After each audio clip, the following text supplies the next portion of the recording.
This is apropos. Well, US stocks have been plummeting after Donald Trump threatened to crank his tariffs higher on Monday. The EU says it's offering zero for zero tariffs on some of the goods it exports to the US in a bid to avert a trade war. The 27-nation bloc faces 25% import tariffs on steel and aluminium and cars, and broader tariffs of 20% from Wednesday for almost all other products. Under Trump's policy to hit countries he says impose high barriers to American imports. Ministers overseeing trade met in Luxembourg on Monday to debate the EU's response. Luke Schrago has the details. For the European Union, negotiation is better than retaliation, with the bloc making the United States a new offer over tariffs. We have offered zero for zero tariffs for industrial goods, as we have successfully done with many other trading partners, because Europe is always ready for a good deal.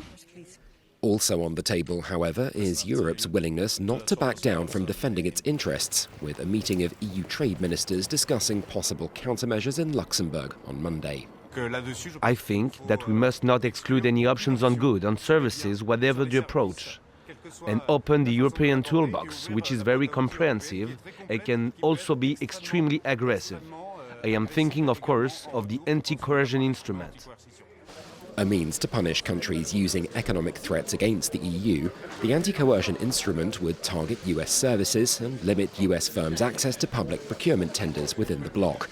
However, other member states more exposed to US trade are reluctant to use what's been called a nuclear option, revealing work yet to do before they can present a united front.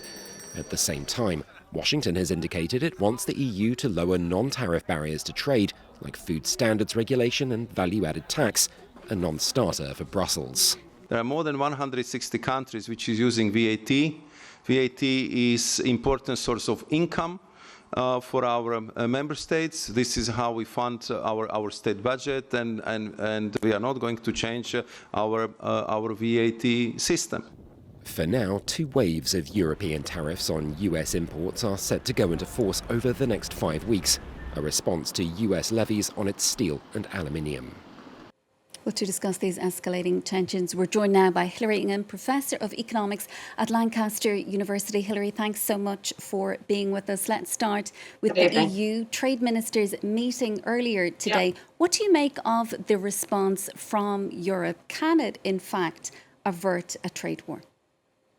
I'm not actually certain that it can. I mean, they have made this zero for zero offer, but Donald Trump has spoken within the last hour and said that he isn't prepared to lower these tariffs. And he does seem to be particularly targeting the European Union. So I'm not certain that there's going to be any back down from Trump on this one. And what do you think, Hilary, that the EU should actually be doing here? Well, it's very difficult to say, isn't it? Because, they're going to be negotiating with somebody who is incredibly unpredictable.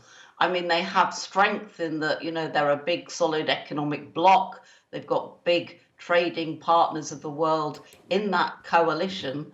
Obviously, it's worth trying to do a deal with Donald Trump, but lots of countries have tried and, it hasn't succeeded.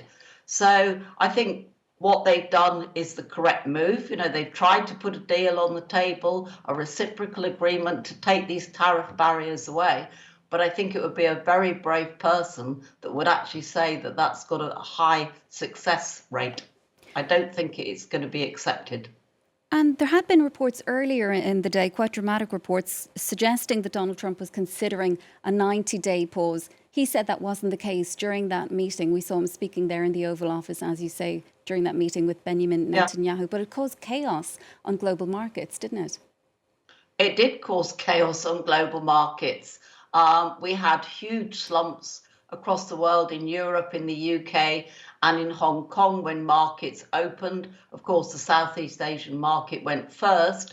There was a slight recovery, but all European markets are down around 4%.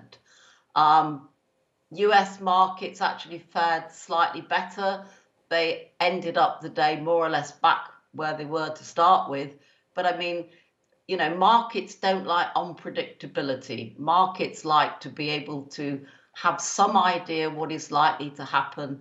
And of course, with Donald Trump in the White House, there is no predictability whatsoever. And this really, if you like, spooks markets. And that is what we are seeing. And with so much uncertainty, I mean, what can central banks do, for example, to try to stabilise financial markets? I think at the minute it's very, very difficult. I don't think anybody particularly saw this coming in the way that it did. I mean, you know, the magnitude of the tariffs is high. It's some of the ones he's imposed are totally irrational, with very small states that do very little trade with the US. And I think central bankers today will be getting together to think, how should they respond to this? But I don't think there's any textbook answer for what they can actually do.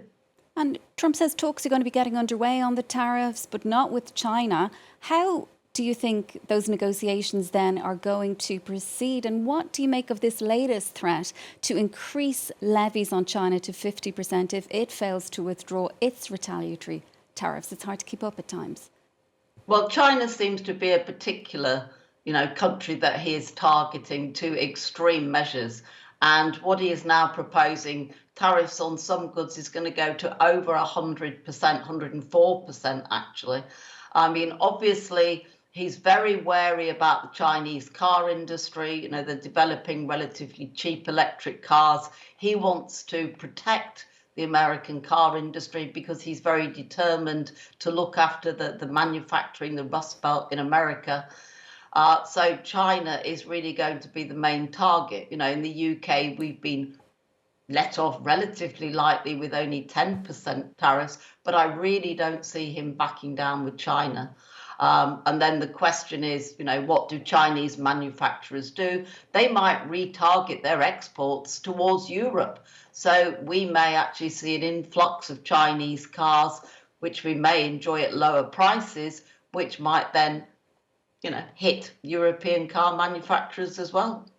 And Hilary, Donald Trump claims the tariffs have already resulted in billions of extra dollars in revenue for the US. It can be hard to separate fact from fiction at times in these various announcements coming from the White House.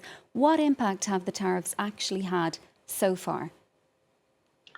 Panic. I think that's the main thing it's actually had. I mean, if you look at the NASDAQ index today, which is the one that's quite tech heavy, that one has actually made a small gain. So I think, there are hopes that for the car manufacturers in the US, these tariffs are actually positive news. I mean, Jaguar Land Rover in the UK have actually said they're going to pause exports to the US while they consider the situation. So they're obviously going to be looking about what does these tariffs mean for them? Are they going to be able to absorb these in their profits? Are they going to pass them on to consumers? Or indeed, maybe they'll pull out of the US market altogether. We really just don't know. More questions than answers, as you're suggesting there, Hilary. But will it be possible, do you think, at some point to reverse the effects of all of these tariffs? Well, the only person that can actually do anything about this is Donald Trump. Now, he is very unpredictable. He could actually say he's going to reverse them, remove them all. But personally, I don't see it. I think for the minute, it suggests a sort of nationalism, make America great again, protect American industries. I think we're going to be living with it for weeks, if not months. And economists are saying the tariffs have raised the risk of recession this year here in Europe, but also in the US. Is a global recession at this point inevitable? Or is it too early to say? It's not inevitable, but I think it's looking a lot more likely than it was a week ago. Economists believe universal free trade is best for everybody, and now this is going into complete reversal. So it's a dangerous time, really, for the world, I think. Hilary, we'll leave it there for now. Thank you so much for being with us, for joining us with all of that analysis. That's Hilary Ingham, Professor of Economics at Lancaster University in the UK. Thanks so much. Thank you. Good night. Good night. Well.